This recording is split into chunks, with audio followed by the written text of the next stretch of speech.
여러분 안녕하십니까? 광주 MBC 뉴스투데이 시작합니다. 먼저 오늘의 주요 뉴스입니다. 국민의힘 광주시장 후보로 출마했던 주기환 전 후보의 아들이 대통령실 직원으로 채용된 것으로 확인됐습니다. 주 전 후보가 윤석열 대통령과의 인연을 강조하며 선거운동을 했던 터라 채용 과정에 대한 궁금증이 커지고 있습니다. 국민의힘 지도부와 광주시가 첫 예산정책협의회를 열어 복합 쇼핑몰 유치와 반도체 특화단지 조성 등의 사업을 지원하기 위한 방안을 논의했습니다. 광주에서 연극배우로 활동했던 여성들이 성폭력 피해를 폭로한 이후 진행된 실태조사에서 추가 피해자들이 드러나 파장이 커질 것으로 전망됩니다. 광주 전남 지역에 집중호우가 내린 가운데 이번 주 또 한 차례 폭우가 예상돼 재해 대비가 시급한 것으로 나타났습니다. 지난 지방선거에서 국민의힘 광주시장 후보로 출마했던 주기환 전 후보가 아들 채용 문제로 논란을 낳고 있습니다. 주기환 전 후보의 아들은 지방선거 운동 기간이자 윤석열 대통령 취임 직후 대통령 부속실에 채용된 것으로 확인됐습니다. 우종훈 기자의 보도입니다. 지난 6일 지방선거에서 경선 없이 국민의힘 광주광역시장 후보로 출마한 주기환 전 후보. 당선인 신분으로 광주를 찾았던 윤석열 대통령은 AI 집적단지 등을 방문할 때 주 전 후보의 안내를 받는 형식으로 힘을 실어줬습니다. 지난 2003년 윤 대통령이 광주지검에서 근무할 때 수사관으로서 인연을 맺었던 주 전 후보는 대통령의 전폭적인 지원을 받는 후보라며 지지를 호소했습니다. 호남의 어려움을 윤석열 대통령 당선인에게 직접 보고하고 공유함으로써 한치의 소외와 억울함, 막힘이 없도록 지방선거 운동이 한창 진행되는 시기이자 윤 대통령 취임 직후인 지난 5월 주 전 후보 아들 주모 씨가 대통령실 직원에 채용된 것으로 확인됐습니다. 주 씨는 현재 대통령 부속실에서 6급 직원으로 근무 중인 것으로 알려졌습니다. 강원도 원주의 한 대학에서 산학협력 관련 업무를 하던 주 씨는 윤 대통령이 검찰총장을 사퇴하고 캠프를 꾸리는 과정에 합류해 인수위원회에도 참여한 것으로 파악됐습니다. 대통령실의 행정관 채용 과정에 악화 찬스 등 불공정이 계속 드러나고 있습니다. 채용 과정의 문제에 대해서 국정조사를 하자라고 제안한 상태입니다. 이에 대해 대통령실은 주 씨가 대선 경선 캠프에 참여해 인수위를 거쳐 현재 대통령실에 근무하고 있다며 캠프와 인수위 등에서 자질과 역량이 충분히 검증됐고 신원조회 등 내부 임용 과정을 거쳐 채용된 것으로 이 과정에서 아무런 하자가 없다는 입장을 냈습니다.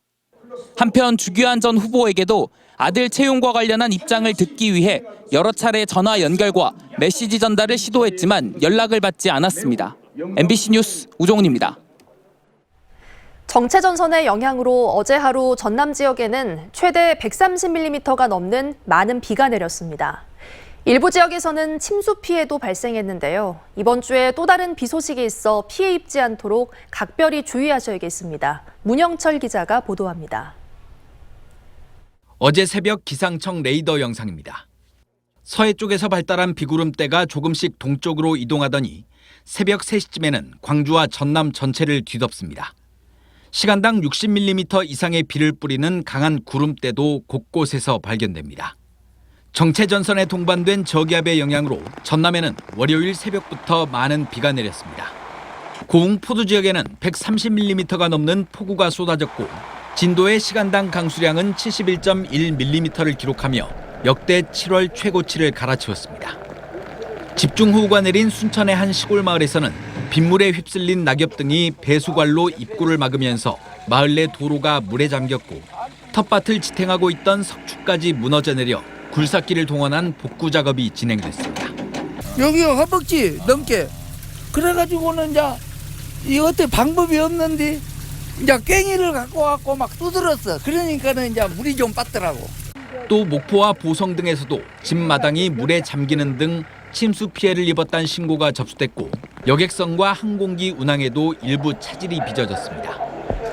광주와 전남에 내려진 호우특보는 어제 오후 모두 해제됐지만 정체전선의 영향으로 이번 주 목요일과 일요일에도 전남 지역에는 다시 비가 내릴 것으로 보입니다. 학교편의 고기압 그 발달 여부와 또 정체성 위치에 따라서 강수 구역이나 강도가 변동성이 워낙 커서 기상청은 정체 전선의 영향권에서 벗어날 경우에도 대기가 불안정한 탓에 곳곳에 소나기가 내릴 가능성이 있다며 추가 피해를 입지 않도록 각별히 신경 써줄 것을 당부했습니다. MBC 뉴스 문형철입니다.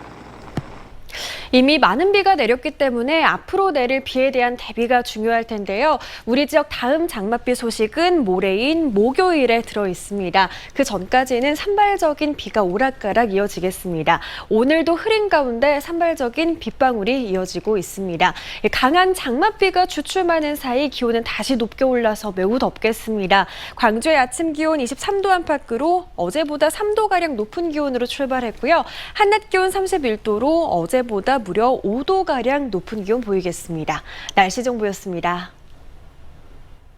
광주에서 연극 배우로 활동했던 여성들이 성폭력 의혹을 폭로하면서 4년 전 연극계를 휩쓸었던 미투 운동이 다시 점화되고 있습니다. 추가 피해 사례가 있는지 실태 조사도 이루어졌는데 앞으로 파장이 더 커질 것으로 전망됩니다. 임지은 기자가 보도합니다. 광주 연극계 성폭력 의혹은 지난달 피해자들의 목소리를 통해 터져나왔습니다. 지난 2012년부터 연극계 미투 운동의 불씨가 확산하기 전까지 성추행과 성폭행이 여러 차례 있었다는 겁니다. 대표를 처음 만난 자리에서 저를 허벅지를 만지고 게스트룸에서 자고 있던 저를 깨워서 자기 방으로 데려가서 그렇게 성폭행을 했어요. 광주 연극협회는 성폭력 의혹이 제기되자 뒤늦게 실태 조사에 나섰습니다. 소속 회원 150여 명을 대상으로 익명 전수조사를 시행한 결과 성희롱 5건, 성추행 1건 등 총 6건의 추가 피해 사례가 접수됐습니다. 신체에 대해 성적인 비유와 평가를 하거나 술자리에서 불필요한 신체 접촉을 강요한다는 게 주요 내용이었습니다. 그중에는 성폭력 문제가 10년이 훌쩍 넘는 광주 연극계의 고질적인 병폐였다는 폭로도 있었습니다. 이 사례에 대한 어떤 일정 부분들을 유형화하든지 그걸 해가지고 어떤 특정화되지 않게끔 해서라도 공유를 할 생각입니다. 그런데 협회 측이 가해자 처벌에 강력히 대응할 수 있을지는 미지수입니다. 소규모 조직의 폐쇄적인 연극계 특성 때문에 가해자의 신원을 밝히지 말아달라는 피해자들의 요청이 있었기 때문입니다. 전문가는 지금까지 지목된 가해자 3명 이외에도 가해자 수가 더 늘어날 수도 있다고 말했습니다. 연극협회라는 게 규모가 큰 조직도 아니고 비슷한 사람들이 또 모여있는 곳이잖아요. 그래서 결국에는 피해자 수와 가해자 수가 늘어날 수 있는 가능성이 꽤 있다고 생각하고 150여 명의 광주 여성 예술인은 오늘 기자회견을 열고 피해자들의 예술계 복귀와 성폭력 사건 재발 방지를 위해 연대 선언을 발표할 계획입니다. MBC 뉴스 임지은입니다. 광주의 한 학원에서 초등학생이 원장으로부터 폭행을 당했다는 고발장이 접수돼 경찰이 수사에 나섰습니다. 광주 광산경찰서는 지난 4월 초 광산구의 한 영어학원에서 학습 태도가 좋지 않다며 초등학교 5학년 학생이 벽으로 밀침을 당하는 등 폭행을 당했다는 부모의 고발장이 접수돼 학원장을 입건해 조사하고 있습니다. 경찰 조사에서 해당 학원장은 수강생을 폭행한 적이 없다며 혐의를 부인하고 있는 것으로 알려졌습니다. 총파업을 41일째 이어가고 있는 민주노총 광주 전남 전기지부가 불법 하도급을 한 한국전력 하청업체를 경찰에 고발했습니다. 건설노조 광주 전남 전기지부는 광주경찰청 앞에서 기자회견을 열고 한전공사에 시공 능력이 없는 업체가 참여할 수 있는 제도적인 허점 탓에 노동자의 안전이 위협받고 있는데도 한전은 이를 묵인하고 있다며 하청업체에 대한 수사를 촉구했습니다. 노조는 자체 조사 결과 광주 전남 지역 불법 하도급 비율은 58%에 이르고 공사 금액은 원가의 65%밖에 안 되는 수준이라며 불법 하도급이 만연하다고 주장했습니다.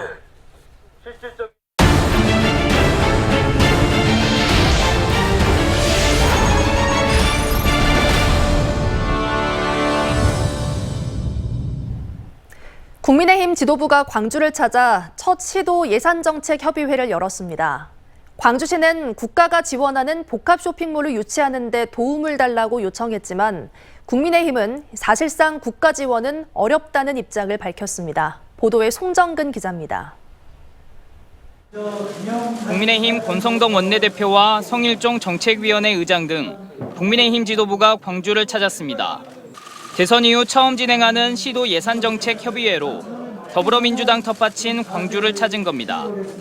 광주시의 첫 번째 지원 요청은 최근 지역 현안으로 떠오른 복합 쇼핑몰입니다. 광주시가 신속하고 투명하게 행정 절차를 밟을 테니 국가가 나서서 트램 등의 교통망을 깔아주고 소상공인과 상생할 수 있는 스마트 물류 통합 플랫폼 등도 만들어달라는 겁니다. 즉 국가가 지원하는 복합 쇼핑몰을 만들어달라는 건데 예산 9천억 원을 요청했습니다. 정부가 트램이나 도로 이런 교통망을 연결해 주시고 지역 상공인, 소상공인들과 상생의 어떤 관점에서 디지털 기반 광역 통합 유통센터 구축을 지원해 주십사. 하지만 광주시의 요청에 대해 국민의힘 지도부는 난색을 표했습니다. 광주시가 제안한 국가 지원형 복합 쇼핑몰은 워낙 많은 예산이 소요되는 데다 국가가 주도하는 한은 다른 지역과의 형평성 문제도 발생하기 때문에 어렵다는 반응을 보였습니다. 특히 천문학적인 예산 지원을 요청한 만큼 예비 타당성 조사부터 해야 한다는 입장입니다. 복합 쇼핑몰은 기본적으로 저희들 생각은 민간이 투자를 해야 된다고 생각을 하고 있습니다. 복합 쇼핑몰은 민간이 하는 그런 영업시설 아니겠어요? 민간이 그게 시설 투자를 해야 되고.